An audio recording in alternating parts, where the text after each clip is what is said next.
কুষ্টিয়ার ইসলামী বিশ্ববিদ্যালয়ের ওজানগ্রাম ইউনিয়নে আধিপত্যের বিরোধকে কেন্দ্র করে বুধবার দুপুরে মণ্ডল গ্রুপ ও সর্দার গ্রুপের মধ্যে সংঘর্ষের ঘটনা ঘটে। সংঘর্ষের জেরে বৃহস্পতিবার সকালে বৃত্তিপাড়া বাজারে এক সময়ের আওয়ামী লীগ নেতা আন্টোর লোকজনের হামলায় একজন গুরুতরভাবে আহত হয়। এলাকায় জানিয়ে নতুন উত্তেজনা সৃষ্টি হয়েছে। বিস্তারিত থাকছে শেখ মহসিন কবিরের প্রতিবেদনে। জানা যায়, কুষ্টিয়ার ইসলামী বিশ্ববিদ্যালয়ের ওজানগ্রাম ইউনিয়নের আধিপত্য বিস্তারকে কেন্দ্র করে বুধবার দুপুরে মণ্ডল গ্রুপ ও সর্দার গ্রুপের মধ্যে সংঘর্ষের ঘটনা ঘটে। এই সংঘর্ষে বেশ কিছু বাড়িঘর ভাঙচুর হয় এবং নারী পুরুষ সহ বেশ কয়েকজন গুরুতরভাবে আহত হন।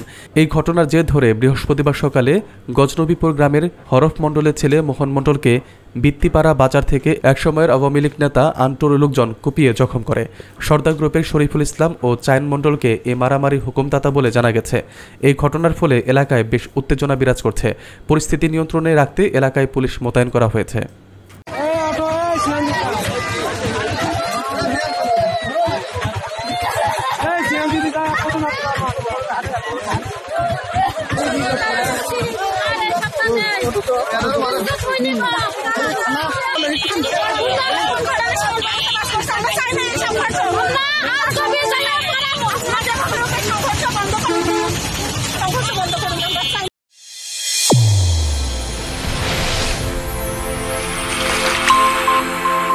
চ্যানেল A1 হৃদয়ের স্পন্দন।